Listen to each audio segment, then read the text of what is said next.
So you're just like kind of making music, or you putting videos out on YouTube and having them not really do anything for a Yeah, while? yeah. For it wasn't for a while. Like, believe it or not, it was not for a while. Like, I released my first music video. I think it was December 2020, Uh-huh. and then my music like blew up on TikTok May 2021. Really? And was it like your TikToks, or was it people just No, using it your was music? it was my TikToks. It was Okay. like the first video I ever made, like with me in front of a microphone, my phone propped up, and me like having the lyrics on the screen. Like the first video I ever did blew up. Really? Yeah, it did like I think it's at like 800K now. And then so I saw that blow up, and I was like, okay, this works. So I'm just gonna keep going with it, you know. So I kept doing the TikToks, and then it grew my streams, and I was like this shit's real.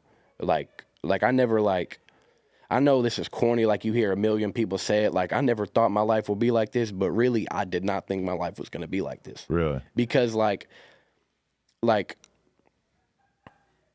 I don't even know how to explain it, Well, the but type of music you're making, realistically, there's no fucking white people who make that kind of exactly, music, or at exactly. least who are successful. Like, On the West Coast, on the yeah, West as Coast. rappers, yeah, you could look at like a Logic or Eminem or a Macklemore or whatever, but like Jack Harlow. But like, let's be real, these guys are all like a very special sort of category as Yeah. rappers. They're not exactly like when I hear somebody like you, I'm thinking that you're probably influenced by like Mozzie and like all this other shit coming out of Northern California.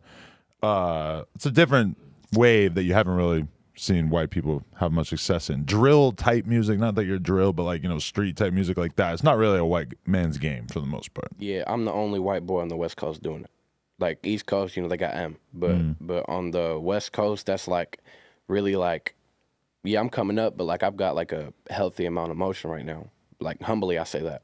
So like I'm the only like I said, only white boy on the West Coast doing what I'm doing. You know, so So the fact that it just kind of blew up out of nowhere, that must have been kind of overwhelming for you at first, just to have a bunch of attention on you, even if it's like a couple 100,000 on TikTok at first. Like, it must have been kind of wild to see mean, these opinions rolling in, right? I mean, it was when the stream check started rolling in. Like at first, like once I like my first United Masters check was it was $800, right? So like once I got that, it was kind of like a little relief because like at the time when I got my first United Masters check, I was doing my second ninth grade year. You feel me? Like I got held back because I failed all my classes. Like I was never a student. Right.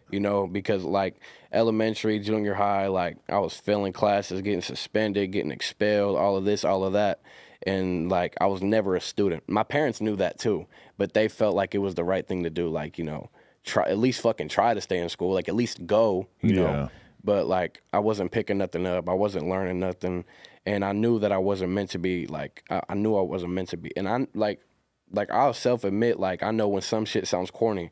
I know it sounds corny when I say I wasn't meant for no regular life. You know what I'm saying? But it's just the closest. This is the truth. You know? No, I could say that about myself too, where it was just like, Could you see yourself working like at a FedEx or like a regular 9 to 5? well, I've worked regular jobs. Like I worked at the fucking supermarket, and Yeah. my memory of working in the supermarket is literally just like every shift was 8 hours of me thinking about how I had to figure out how to not be doing this job because I could not handle it. When you feel like you're meant for something bigger than what you're doing, Exactly. you start thinking, Yeah. and you start plotting. Yeah. Like I worked one job, and it was for like 3 weeks. Right. I was fucking making smoothies and shit. Right.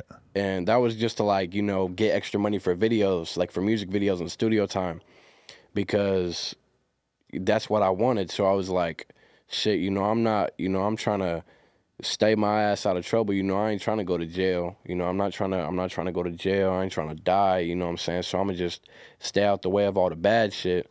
I'm gonna fuck with the legal money. I don't got no felonies, no nothing on my, like I don't got nothing on my legal record. You know? So like if you have that mentality, like when I'm talking about me being the grocery store, it's like if you're thinking about how to get money quickly so that you don't have to be in this situation working at the grocery store, it's like your mind is just going to go to crime pretty quickly. Yeah, it's way easier to make. it's way, I don't want to say way easier, but it's way more available for you to make money illegally than legally. Like the rapping thing, even when I was a kid, rapping never even crossed my mind as a way to make money. And if I was to have pursued rapping, think about how long I would have had to grind before I could maybe get signed by a label. Like you having the opportunity to just be able to make a TikTok and get that much attention right away is pretty unbelievable. All right, people, we just hit 300,000 subscribers. You know we're trying to hit 400,000 subscribers. So that little red button, tap it, tap in. Appreciate y'all.